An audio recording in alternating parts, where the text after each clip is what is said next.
Oxidation state. Okay, start with this. और हम पढ़ किस सीरीज के बारे में पढ़ रहे? It's lanthanide. Okay, for lanthanide. So for lanthanide series अगर हम देखते हैं, सो +3 is a most common oxidation state. Most common oxidation state. मुझे ये बात बताओ, अभी आप सबको पता है ना ऑक्सीडेशन मीन्स क्या होता है? क्या होता है? अगेन इलेक्ट्रॉन की टर्म में क्या होता है? ओके, तो ऑक्सीडेशन में क्या होता है कि जो स्पीसीज होती है वो क्या करती है? इलेक्ट्रॉन को लॉस करती है. जब भी वो इलेक्ट्रॉन को लॉस करती है तो उस पर कौन सा चार्ज आ जाता है? Positive charge. मीन्स आपको क्या मिलता है? कैटायन मिलता है. क्लियर है ना यहाँ पे? सो अगर हम लैंथेनाइट सीरीज देखते हैं ना, तो पूरी लैंथेनाइट सीरीज में आपको +3 is a most common oxidation state नजर आएगी. Okay, for whole series +3 is a most common oxidation state. अगर मैं कंसिडर करूँ, ये है ना हमारा general electronic configuration. This is for lanthanide. Okay, तो +3 हमें कैसे मिलेगी? +3 हमें कैसे मिलेगी? 2 इलेक्ट्रॉन कहाँ से लॉस हो गए? यस से. 2 इलेक्ट्रॉन कहाँ से लॉस होंगे आपके? यस से. और बचा हुआ एक इलेक्ट्रॉन, एक तो 4f और 5d, इन 2 ऑर्बिटल और सबशेल से लॉस होगा. क्लियर? फॉर +3 हमें कैसे मिलेगी? 2 इलेक्ट्रॉन कहाँ से लॉस होंगे हमारे? यस से. एंड बचा हुआ 1 इलेक्ट्रॉन यहाँ से हो सकता है या यहाँ से. क्योंकि आपको इलेक्ट्रॉनिक कॉन्फ़िगरेशन क्लियर है तो आप थोड़ा सा आइडिया ले सकते हो. क्लियर ना? +3. बट कुछ लैंथेनाइट है जो ना +2 की भी ऑक्सीडेशन स्टेट दिखाते हैं. ओके, +2 की भी ऑक्सीडेशन स्टेट्स दिखाते हैं. ऐसे नहीं, अगर हमें कॉमन पूछा जाए तो हम क्या कहेंगे? For lanthanide series common oxidation state is +3. But कुछ लैंथेनाइट ऐसे है कि वो ना +2 का भी ऑक्सीडेशन स्टेट दिखाएंगे. आफ्टर दैट हम ना मूव करते हैं एक सिंपल एग्जांपल. आपको ये पता है, ये हमारी लैंथेनाइट सीरीज की एलिमेंट है. ओके, अगर ये ना 2+ आयंस बना दे एंड y भी 2+ आयंस बना दे. अगर जब ये 2+ आयंस बनाती है ना, तो आपको एक बात नजर आएगी. इसके पास होता है ये ऑर्बिटल एंड इसके पास होगी ये orbital. Let's check out the electronic configuration. आपके पास है ना, आप चेक करो. अगर आप उसको EU+2 में कन्वर्ट करते हो तो f ऑर्बिटल में आपको 7 इलेक्ट्रॉन नजर आएगी. Let's check out. करो चेकआउट जल्दी से. आएगी क्या? आएगी? है? क्लियर? सो आपको पता है ना, half fill and completely filled से क्या आती है ऑर्बिटल को? एक्स्ट्रा स्टेबिलिटी आती है. ओके, एक्स्ट्रा स्टेबिलिटी आती है. आपको ना यहाँ पे एक एक्सेप्शन दिखेगा. क्या दिखेगा? एक्सेप्शन दिखेगा. एक्सेप्शन किसका होगा? देखो, वो होगा आपका सेरियम. ये जो सेरियम है, अगर इसको मैं सेरियम 4+ में कन्वर्ट करती हूँ तो आपको ना बस इतना इलेक्ट्रॉनिक कॉन्फ़िगरेशन दिखेगा. ओके, अगर मैं सेरियम का इलेक्ट्रॉनिक कॉन्फ़िगरेशन लिखूंगी तो क्या होगा? 4f1 5d1 and 6s2. अगर मैं ये चारों इलेक्ट्रॉन लॉस करूंगी उसमें से, देखो सेरियम का सेरियम 4+ में कन्वर्ट होना मीन्स क्या? सेरियम ने कितनी इलेक्ट्रॉन लॉस की? 4.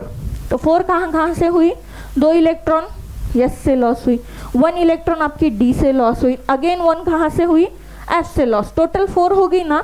तो हमें क्या मिलेगा? बस जेनॉन का, ए 0 नहीं, जेनॉन. ओके, जेनॉन का कॉन्फ़िगरेशन मिलेगा. और जेनॉन क्या होती है? हमारी नोबल गैस होती है. तो स्टेबल हो गया वो. तो ये आपका एक्सेप्शन है कि आपका जो सेरियम है ना, ऑलवेज आपको किस ऑक्सीडेशन स्टेट में दिखेगा? +4 oxidation state. Again that this 2 species always show +2 oxidation state. Again same reason, due to the half filled and completely filled orbital give their stability. Clear? Oxidation state clear हो गई। But अगर हमें series के बारे में पूछेंगे कि lanthanide series की स्टेबल और कॉमन ऑक्सीडेशन स्टेट क्या होती है, +3 होती है। +3 क्यों होगी? क्योंकि वहाँ पे कौन सी ऑर्बिटल इन्वॉल्व होगी इलेक्ट्रॉन लॉस होने में? आपकी यस एंड ये दो, इसमें से एक होगा और इसमें से 2 इलेक्ट्रॉन लॉस होगी। ओके, आफ्टर दैट हमने ना 2 स्पीसीज ऐसी देखी जिनकी हमेशा आपको +2 स्टेबल ऑक्सीडेशन स्टेट दिखेगी। वो कौन सी है? EU इन +2, YB इन +2। क्योंकि जब भी ये 2 एलिमेंट +2 के ऑक्सीडेशन स्टेट दिखाते हैं तो आपको half field and completely field की ऑर्बिटल मिलती है। दिखी? Half field and completely filled की ऑर्बिटल नजर आएगी। That's why after that one is a exception, cerium always show +4 oxidation state. Okay, cerium आपको हमेशा कौन सी ऑक्सीडेशन स्टेट दिखाएगा?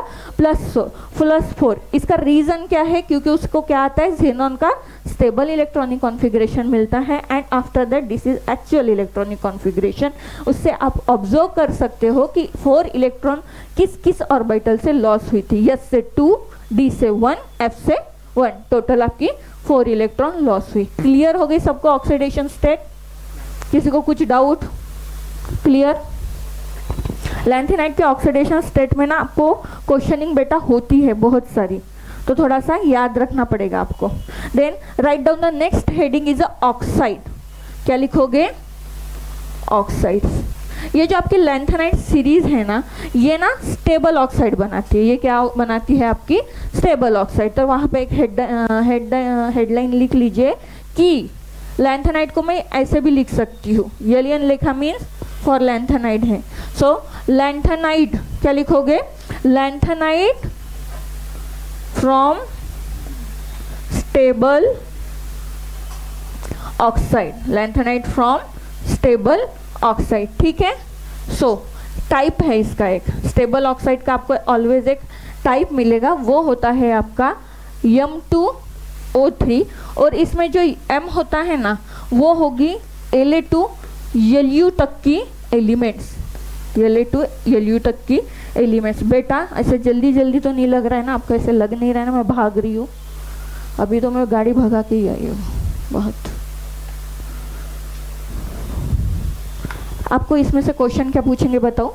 ये आपको पूछेंगे what is the stable oxide type of A lanthanide series. तो आपको डायरेक्ट लिखना पड़ेगा M2O3। देखो कभी ना आपको M के जगह पे इस 14 एलिमेंट में से कोई भी एलिमेंट दिख सकता है, तो कॉमन है कुछ नहीं, बस वो M के जगह पे कौन होगा? आपका एलिमेंट होगा। But it is a oxide for lanthanide series. तो आपको इंपॉर्टेंट क्या याद रखना है इस सीरीज में? ये याद रखोगे ना इसको? नेक्स्ट, यहां तक क्लियर हो गया? चलो नेक्स्ट टॉपिक पढ़ेंगे हम। नेक्स्ट टॉपिक होगा आपका हिट ऑफ ऑटोमाइजेशन। लिखो, हिट ऑफ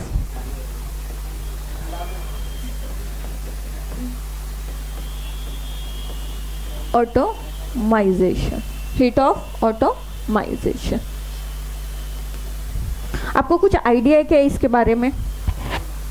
नहीं? लिखो फिर।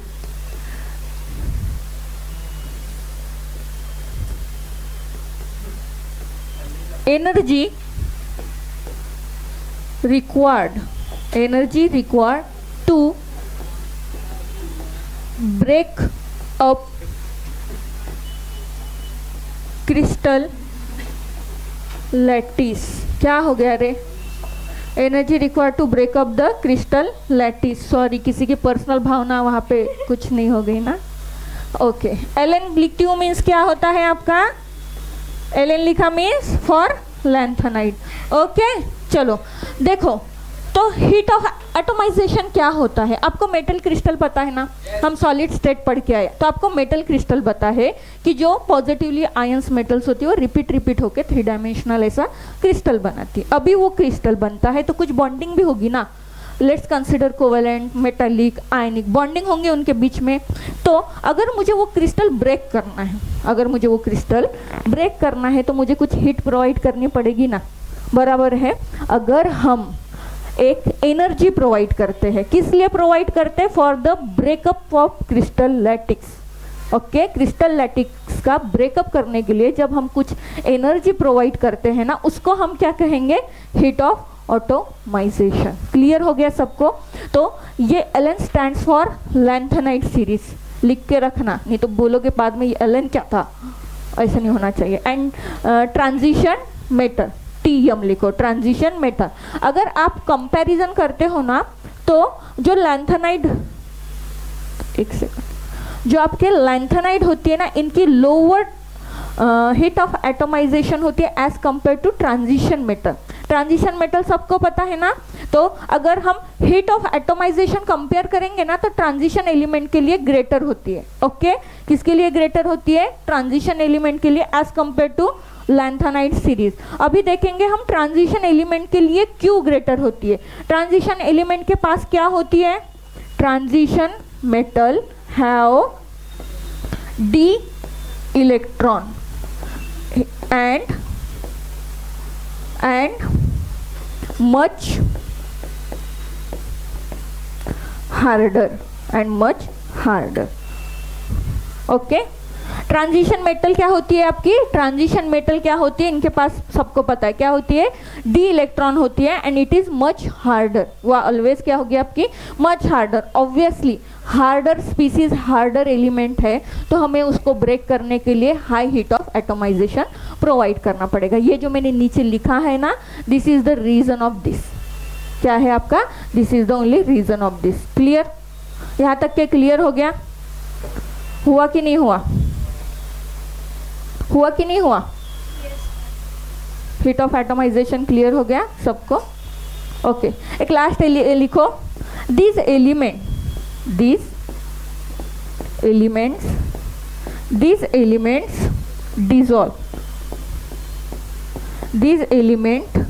dissolve in liquid NH3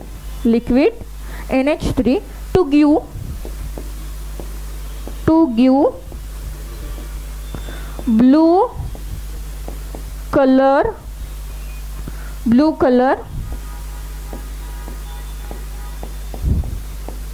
conducting solution, to give blue color conducting solution. This is the last point. अब ना इसके लिए मैं एक रिकॉलेशन कहाँ पे देती हूँ, अगर आपने 11th में पढ़ा होगा, आपको पता है 11th में ना मेटल्स की रिएक्शन जब अमोनिया के साथ होती है ना, वहाँ पे आपको एक अमोनिएटेड इलेक्ट्रॉन इस टाइप की स्पीसीज बनती है। 11th में था, वो जो अमोनिएटेड इलेक्ट्रॉन होता है ना, वो रिस्पॉन्सिबल होता है कलर के लिए इसके।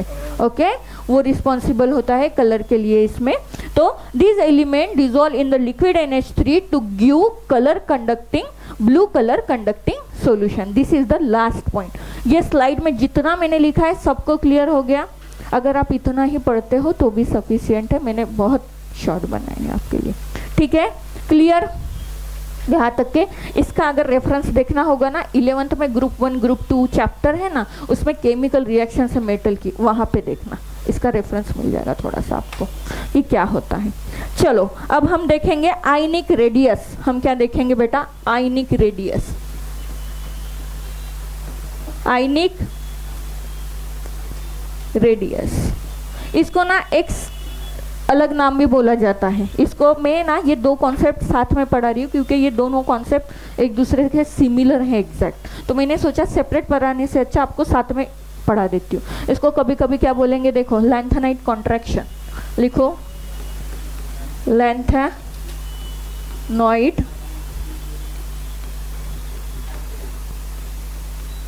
कॉन्ट्रैक्शन। आपको ना बहुत बार इस पे लैंथेनाइट कॉन्ट्रैक्शन पे ना क्वेश्चनिंग पूछती है। आपको वो क्वेश्चनिंग होती है, देखो 4 सेंटेंस दिए जाते हैं, then choose the wrong one. Okay ये बात ध्यान में रख लेना। लैंथेनाइट कॉन्ट्रैक्शन लैंथेनाइट सीरीज में होता है, एक्टिनाइट कॉन्ट्रैक्शन एक्टिनाइट सीरीज में होता है। सिंपल। इसमें बस होता क्या है ये देखेंगे। अगर लैंथेनाइट सीरीज में देखो क्या होता है, ग्रेजुअल डिक्रीज इन एटॉमिक और आयनिक रेडियस। क्या होगा आपका, लिख लो, gradual decrease in atomic and ionic radius, okay, from La, इसकी वैल्यू दी है 177 पिकोमीटर La टू Lu, इसका कुछ वैल्यू दिया है 100। ये La टू Lu लिखती हूँ मीन्स क्या लिखती हूँ रे बेटा? लैंथेनाइट टू पूरी लास्ट 14 वाला एलिमेंट, इतना पता है ना? ओके हम सीरीज के बारे में लिख रहे हैं ना, तो हमेशा हम पूरी सीरीज तो नहीं लिख सकते, तो हम La टू Lu लिखेंगे। तो इसमें मैंने क्या लिखा है कि डिक्रीज क्या हो रही है? रेडियस, एटॉमिक रेडियस और आयनिक रेडियस। आपको दोनों रेडियस पता है क्या होती है। अगर मैं La टू Lu रन करती हूँ ना सीरीज में, La टू Lu अगर मैं रन करती हूँ ऐसे La टू Lu, तो साइज ऑफ एटम कैसे हो जाएंगे आपके?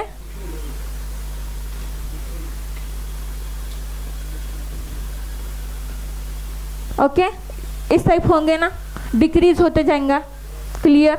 तो मैंने क्या कहा कि ग्रेजुअल डिक्रीज कहाँ पे हो रहा है? Atomic radius and ionic radius from La to Lu। यहाँ पे अगर एक बात सोचोगे, एटॉमिक नंबर इंक्रीज होगा, ऐसे जाओगे तो आपका एटॉमिक नंबर इंक्रीज होता है, but ionic radius and atomic radius as well as size of atom क्या होती है? डिक्रीज होती है। मैंने 3 बातें बोली, क्लियर हो गई? अगर मैं लेफ्ट टू राइट रन करती हूँ तो क्या इंक्रीज होता है? एटॉमिक नंबर इंक्रीज होता है। मैं लिख भी देती हूँ, लेफ्ट टू राइट इस सीरीज में क्या इंक्रीज होता है आपका? एटॉमिक नंबर क्या होता है? इंक्रीज होता है। अगेन लेफ्ट टू राइट जब रन करते हो तो क्या होगा आपका? एटॉमिक रेडियस और आयोनिक रेडियस क्या होगी आपकी? डिक्रीज होगी। और अगेन क्या डिक्रीज होगा? एटॉमिक साइज डिक्रीज होगा। क्वेश्चन ना इस पे बहुत पूछे जाते हैं, ये पूछेंगे बहुत बार आपको। क्लियर? ये पूछेंगे आपको बहुत बार। मैंने वो ये जो गोले गोले गोले गोले बनाए ना, थोड़े से लड्डू जैसे, आपको बहुत अच्छे से क्लियर हो जाए इसलिए मैंने वो बना दिया था। ठीक है? ओके तो लैंथेनाइट कॉन्ट्रैक्शन मीन्स क्या होता है? लैंथेनाइट कॉन्ट्रैक्शन मीन क्या होता है कि अगर मैं सीरीज में La से लेके Lu तक के रन करती हूँ ना, तो एटॉमिक एंड आयनिक रेडियस क्या हो जाती है?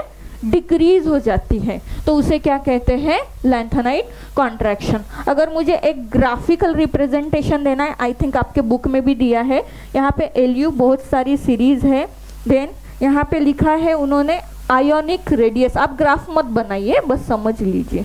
आयोनिक रेडियस यहाँ पे ऐसे कुछ वैल्यूज दिए हैं, तो ये ग्राफ ना ऐसे डिक्रीज होता है आपका, थोड़ा सा इस टाइप आपको ऐसे डिक्रीज होते हुए नजर आएगा।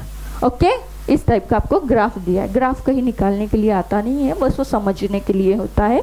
सो I am now going to conclude that कि लैंथेनाइट, ये दोनों चीज़ें साथ में पढ़ेंगे, ये दोनों चीज़ें सेम होती है। ओके कि gradual decrease in atomic and ionic radius from La to Lu which is called as a lanthanide contraction. Okay और ये जब लैंथेनाइट कॉन्ट्रैक्शन होता है तो क्या होता है? एटॉमिक नंबर क्या होते हैं आपके? लेफ्ट टू राइट इंक्रीज होते हैं, but ionic radius and atomic radius क्या होती है आपकी? डिक्रीज होती है। As well size of atom भी क्या होते हैं आपके? डिक्रीज होते हैं। यहाँ तक क्लियर हो गया सबको? ओके अब ये होता क्यों है? ओके ये जो साइज और आयनिक रेडियस डिक्रीज हो रही है ना लेफ्ट टू राइट, तो ये होता क्यों है उसका रीजन हम लिखेंगे। स्लाइड चेंज कर रही हूँ मैं, ठीक है? देखो जो आपके 4f ऑर्बिटल होती है, 4f ऑर्बिटल, जो आपके 4f कलर दिख रहा है, 4f orbital do not shield effectively, do not shield effectively, therefore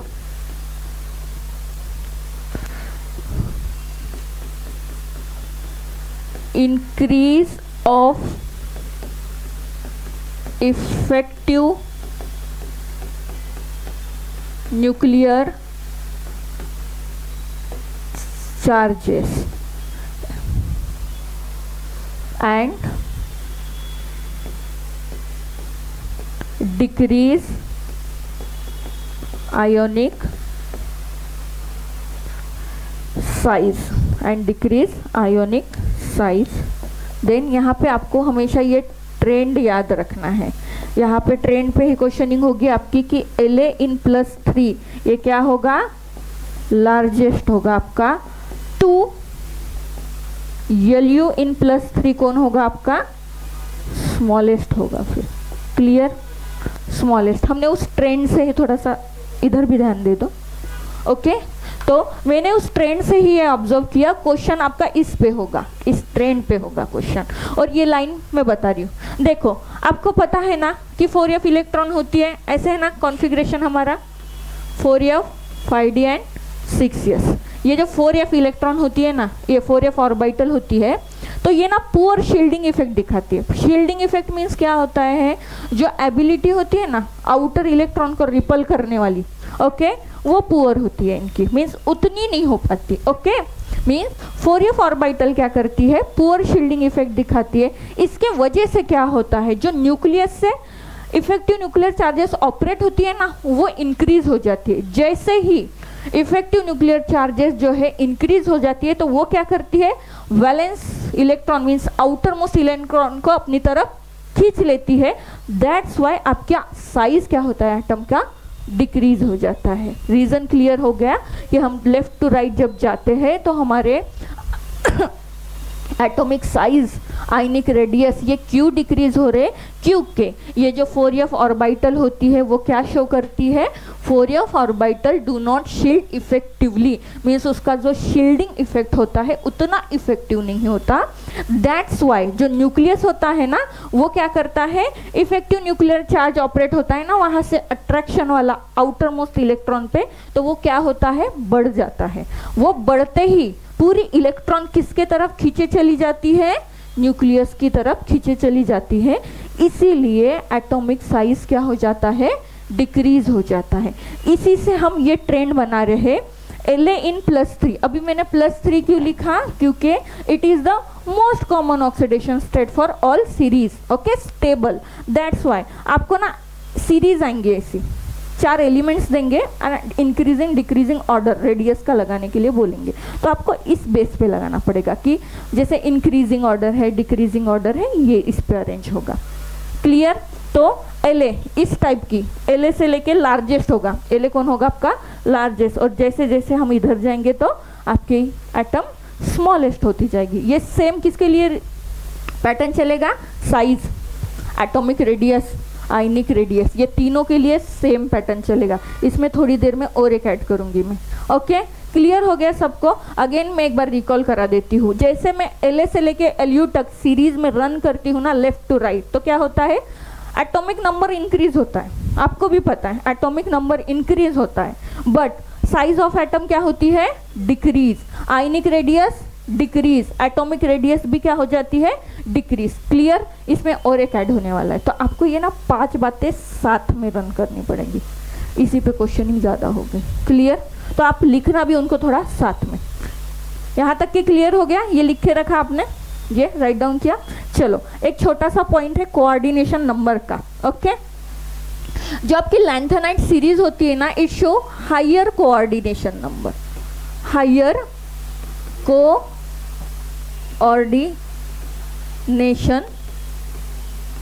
number, higher coordination number. सबको क्लियर हो रहा है ना।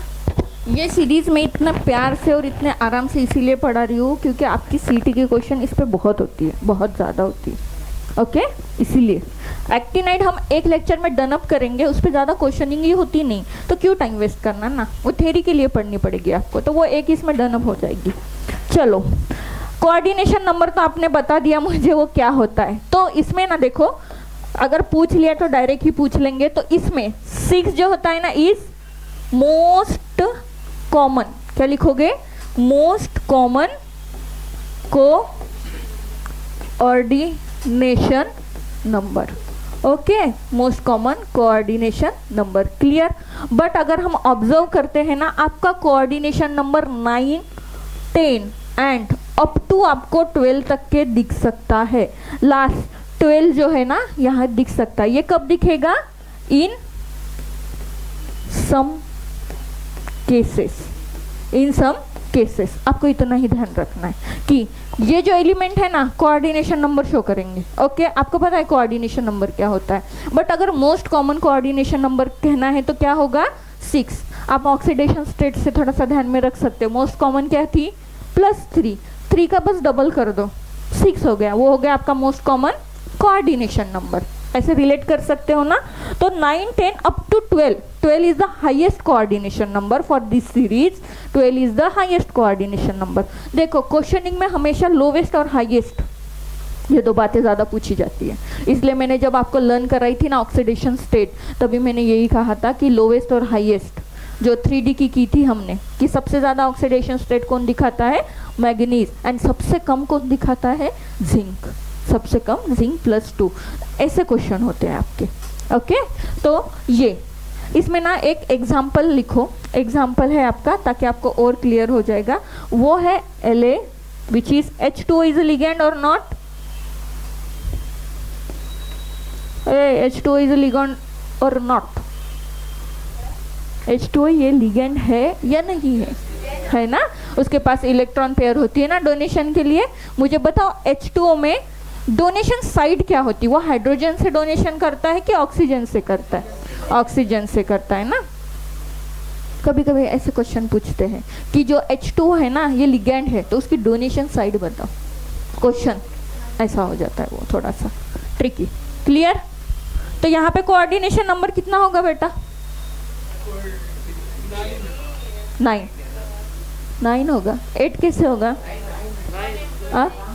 हाँ ऐसे 9 है। आज दोनों की आंखें जरा स्लीपी नजर आ रही है, इसलिए उसको दिख नहीं रहा है बराबर से। Let's start with the new topic which is a hydroxide formation. क्या लिखोगे आप? लिखो हाइड्रोक्साइड, लिखो बस हाइड्रोक्साइड। ओके, क्या लिखोगे आप? बस हाइड्रोक्साइड लिखो। सो जो आपकी लैंथेनाइट सीरीज होती है Ln is form A hydroxide. ये क्या बनाती है? हाइड्रोक्साइड बनाती है with a general formula, with a general formula, with a general formula लिखो। उसका क्या होता है? LNOH/3। मैंने इस पे जस्ट लास्ट ईयर की क्वेश्चनिंग देखी थी आपकी। इसमें जो बेटा Ln है क्या होंगी वो? Ln lanthanoids elements, lanthanide elements. क्या याद रखोगे यहाँ पे आप? ओके, आपको यहाँ पे क्या याद रखना है? ये जनरल फार्मूला मैंने जस्ट पिछले आई थिंक 2024 में देखा इस पे क्वेश्चन। ये पूछते हैं डायरेक्ट कि what is the general type of hydroxide which is form by lanthanide series LNOH/3। आप इस 3 में थोड़ा सा कंफ्यूज हो सकते हो, 3 है, 6 है, 4 है।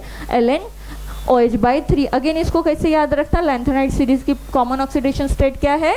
3, तो यहाँ पे भी 3 डाल देना है बस। It is a relation. Relation means इसका कुछ लॉजिक नहीं, बस आपको याद कराने के लिए मैं बता रही हूँ, उसको लॉजिक मत ढूंढना उसका जाके। ओके, तो ये जो कंपाउंड्स बनती है ना, ये कंपाउंड्स बेटा, तो ये कंपाउंड 2 टाइप की मिल सकती है आपको। एक तो आयोनिक होगी एंड सेकंड वन होगी आपकी बेसिक। ओके, एक तो आयोनिक हो सकती है और बेसिक हो सकती है। अब ना मैं आपको लैंथेनाइड सीरीज की बेसिसिटी पढ़ाऊंगी। बेसिसिटी पे आपको एक क्वेश्चन दिखेगा ऑलवेज। ओके, अब मैं जो लिखूंगी ना, देखो मैं लिख भी दूसरे पेन से रही हूँ, तो थोड़ा सा आप भी ध्यान दो उस पर। सो लेट्स यहाँ पे लिखो बेसिसिटी। जो आपकी बेसिसिटी ऑफ हाइड्रोक्साइड किसकी देख रहे हैं हम? हाइड्रोक्साइड की देख रहे हैं। बेसिसिटी किसकी देख रहे हैं बेटा? हाइड्रोक्साइड की देख रहे हैं। इट इज डिक्रीज होती है। वो क्या होती है आपकी? डिक्रीज होती है। कहाँ से? From same La to Lu in +3, La to Lu in +3। यहाँ पे हम एक एग्जाम्पल लेते हैं, आपको बहुत अच्छा क्लियर हो जाएगा। OH/3। देन सेकंड एग्जाम्पल है हमारा LuOH/3। चलो मैं आपको एक चीज़ बताऊंगी यहाँ पे। देखो मैंने क्या कह दिया, ये बेसिसिटी ऑफ हाइड्रोक्साइड। आपको यहाँ तक क्लियर हो गया कि लैंथेनाइड सीरीज क्या बनाती है, हाइड्रोक्साइड बनाती है। टाइप कौन सा है उसका, LnOH/3। ये जनरल टाइप का है, ओके, जनरल फार्मूला है, इस टाइप का लैंथेनाइड बनाएगी। ओके तो मुझे बताओ, अभी तक हमने सब पढ़ा है ना, लेफ्ट टू राइट डिक्रीज हो रहा था, तो ये बेसिसिटी भी क्या होती है हाइड्रोक्साइड की, लेफ्ट टू राइट डिक्रीज होती है। ओके तो left to right basicity of hydroxide क्या होगी आपकी, डिक्रीज। अब आप मुझे ये बताओगे, मुझे बताओ ये लेस बेसिक होगा कि स्ट्रॉन्ग बेसिक होगा, वीक बेसिक कि स्ट्रॉन्ग बेसिक होगा। ओके ये क्या होगा आपका, स्ट्रॉन्ग बेसिक होगा। And this one is this one weak basic, क्योंकि वो लास्ट में है ना। बेसिसिटी हमारी कैसे ऐसे डिक्रीज हो रही ना सीरीज में, तो ये क्वेश्चन होगा आपका। क्वेश्चन में ऐसे दे देंगे हाइड्रोक्साइड आपको और पूछेंगे कि ये स्ट्रॉन्ग बेसिक है कि वीक बेसिक है, तो आपको ट्रेंड के अकॉर्डिंग चलना पड़ेगा। क्लियर, आपको ट्रेंड के अकॉर्डिंग चलना पड़ेगा।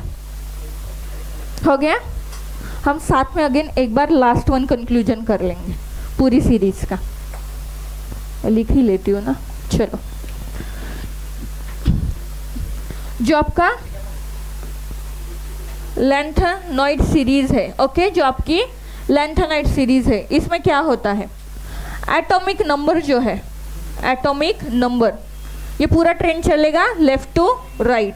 क्या होते हैं atomic number left to right, increase, जोर से बोलिए, increase. After that atomic radius क्या होती है बेटा, लेफ्ट टू राइट, मैं ऐसा एरो दिखा दूं, decrease.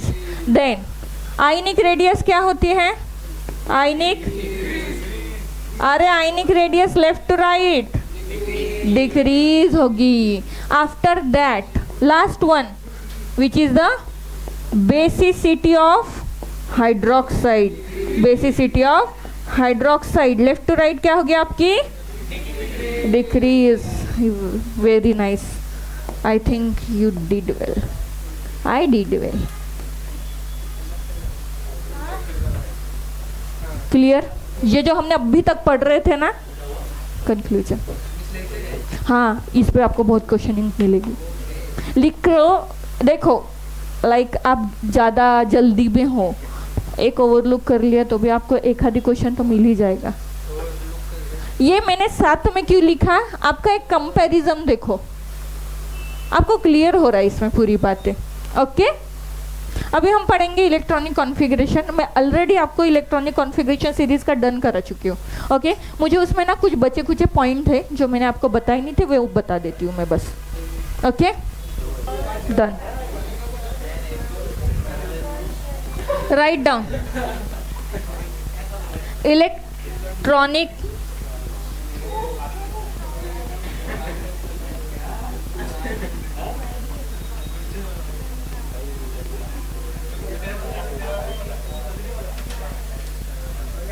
Electronic configuration. Electronic configuration लिखा सबने, चलो लिखो। For lanthanide number 1, for lanthanoid क्या है, फॉर लैंथेनॉइड, हाँ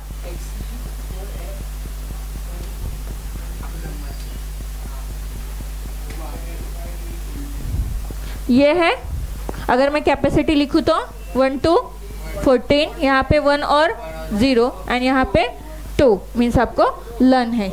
वेरी नाइस। सो इसमें क्या होता है, जो 4f ऑर्बिटल होती है वो क्या होती है, फील्ड ग्रेजुअली फिल होना मीन्स क्या होता है रे, 1 by 1, हड़ूड़ नहीं, 1 by 1 स्टेप बाय स्टेप। यहाँ पे अगर हम देखेंगे तो जो आपकी 4f एंड 5d, ये जो दो ऑर्बिटल होती है ना 4f 5d, इनकी जो एनर्जी होती है वेरी क्लोज होती है। Energy is very close. आपने अगर लैंथेनाइड सीरीज का इलेक्ट्रॉनिक कॉन्फ़िगरेशन देखा होगा तो वहाँ पे कुछ ये थी डी ऑर्बिटल जिसमें 1 इलेक्ट्रॉन थी, बाकी की डी ऑर्बिटल में 0 थी। ओके, बाकी की डी ऑर्बिटल्स में 0 थी। तो ये 4f एंड 5d होती है ना, ये दो यहाँ की 4f एंड 5d, इनकी जो एनर्जी है ना इन ऑर्बिटल्स की क्लोज होती है थोड़ा सा। जिनमें भी वो क्लोज होती है ना तो आपका इलेक्ट्रॉन डी में एंटर हो जाता है। ओके, देन f में जाता है, नहीं तो वो डायरेक्ट f से लेके d में नहीं जाता। क्लियर? बस ये ध्यान में रखना, ये दो ऑर्बिटल जो है, ये दो साथ वाली, इनकी एनर्जी क्या होती है, थोड़ी क्लोज होती है, सिमिलर एनर्जी होती है, थोड़ी एनर्जी क्या होती है आपकी, क्लोज होती है। यहाँ तक क्लियर हो गया आपको? ये क्या है आपका फॉर जनरल लैंथेनाइड सीरीज का जनरल इलेक्ट्रॉनिक कॉन्फ़िगरेशन है। आफ्टर दैट आपको भी पता है कि इस सीरीज में 4f ऑर्बिटल कैसे फील होती है, filled by gradually. After that 4f and 5d orbital energies क्या होती है उनकी, वेरी क्लोज, सिमिलर कह सकते हो या वेरी क्लोज कह सकते हो आप। ठीक है, इसमें ना एक थोड़ा सा ऐड कर लो, ये होता है GD। ये जो आपका GD इन +3 होता है, आफ्टर दैट होता है LU इन +3। अगर हम देखेंगे ना, ये होता है आपका 4f7 और ये होता है आपका 4f14। ओके, तो इसे मैं क्या कहती हूँ, हाफ फील्ड। ओके, एंड इसे हम क्या कहते हैं, फुल फील्ड। ओके, और इनसे इनको क्या आती है, इन दोनों को क्या आती है, extra stability. Okay, one thing आपको ना लैंथेनाइड सीरीज का series plus electronic configuration plus oxidation state, ये तीनों बातें लर्न करनी है। एक्टिनाइड सीरीज में अगर आपको इलेक्ट्रॉनिक कॉन्फ़िगरेशन नहीं होता है तो भी चलेगा, बट सीरीज प्लस उनकी ऑक्सीडेशन स्टेट आपको लर्न होनी चाहिए। क्वेश्चन इन पे ज़्यादा होती है। ठीक है, मेरा काम है बताना, आपका काम है लर्न करना।